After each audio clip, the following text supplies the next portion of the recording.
Earlier this year, I started getting emails about this book, The Plant Paradox, purporting to expose the hidden dangers in healthy foods that cause disease and weight gain, foods like beans and whole grains and tomatoes. Why? Because of lectins, which is a rehashing of the discredited blood-type diet from decades ago. They just keep coming back.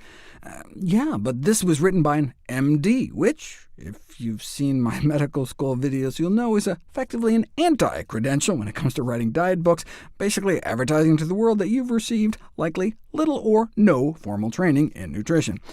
Dr. Atkins was, after all, a cardiologist.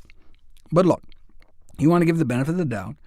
The problem is that it doesn't even seem to pass the sniff test. I mean, if lectins are bad, then beans would be the worst, and so bean counters would presumably find that bean eaters cut their lives short, whereas the exact opposite may be true. With legumes, beans, split peas, chickpeas, and lentils found to be perhaps the most important dietary predictor of survival in older people in countries around the world.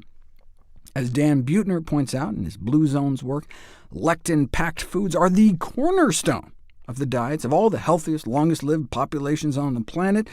Plant-based diets in general, and legumes in particular, are a common thread among longevity blue zones around the world, the most lectin-lush food there is.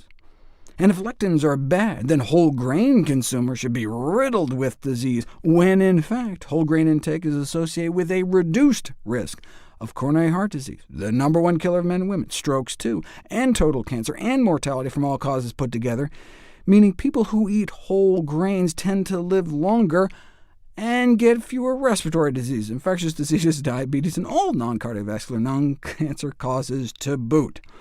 And not just in population studies. As I've shown, you can randomize people into whole grain interventions and prove cause and effect benefits.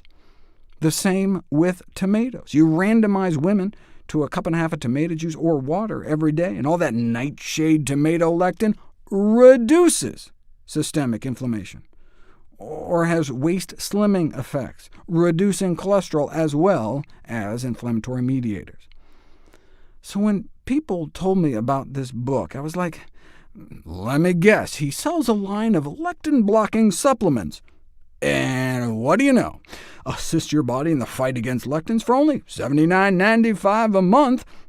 It's only like $1,000 a year, a bargain for pleasant bathroom visits. And then, of course, there's 10 other supplements, so for only $8,000 or $9,000 a year, you can lick those lectins. Oh, did I not mention his skincare line? Firm and Sculpt for an extra $120. All so much more affordable when you subscribe to his VIP club. But you still want to give him the benefit of the doubt. People ask me all the time to comment on some new blog or book or YouTube video, and I have to sadly be like, look, there are 100,000 peer-reviewed scientific papers on nutrition published in the medical literature every year, and we can barely keep up with those. But people kept emailing me about this book, so I was like, fine, I'll check out the first citation. Chapter 1, Citation 1, Forget everything you thought you knew was true. Diet books love saying that. For example, eating shellfish and egg yolks dramatically reduces total cholesterol. What? Egg yolks reduce cholesterol? What is this citation? This is the paper he cites, and here it is.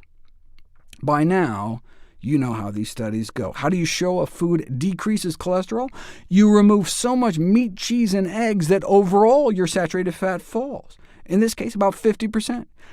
If you cut saturated fat in half, of course cholesterol levels are going to drop. So they got to drop in cholesterol removing meat, cheese, and egg yolks. Yet that's the paper he uses to support his statement that egg yolks dramatically reduce cholesterol. I mean, it's unbelievable. That's the opposite of the truth. Add egg yolks to people's diets, and their cholesterol goes up. I mean, how dare he say this? And it's not like some harmless foolishness like saying the earth is flat or something.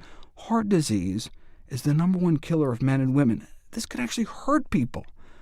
So much for my benefit of the doubt.